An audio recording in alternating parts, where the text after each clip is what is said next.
ஈரோடு அருகே எதிரே வந்த பைக் மீது மோதிவிட்டு கார் ஒன்று நிற்காமல் சென்றது தொடர்பாக காவல்துறையினர் விசாரணை நடத்தி வருகின்றனர்.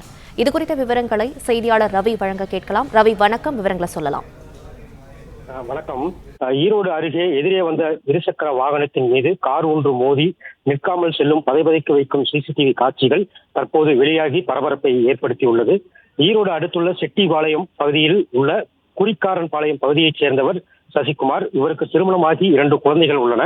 திருமண நிகழ்வுகளுக்கு பந்தல் அமைக்கும் கடை ஒன்றை வைத்து நடத்தி வருகிறார்.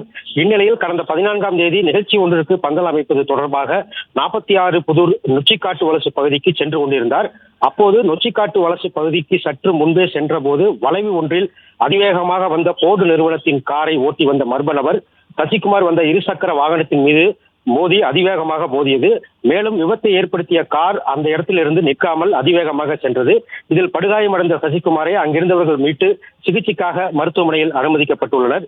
இந்த நிலையில் இந்த விபத்து குறித்து வழக்கு பதிவு செய்துள்ள தாலுகா போலீசார் சென்னை பதிவு எண் கொண்ட போர்டு காரையும் அதனை ஓட்டி வந்த மர்ம நபர் குறித்தும் விசாரணை மேற்கொண்டு வருகின்றனர். இந்த நிலையில் தற்போது அந்த சிசிடிவி காட்சிகள் வெளியாகி பரபரப்பை ஏற்படுத்தி இருக்கிறது.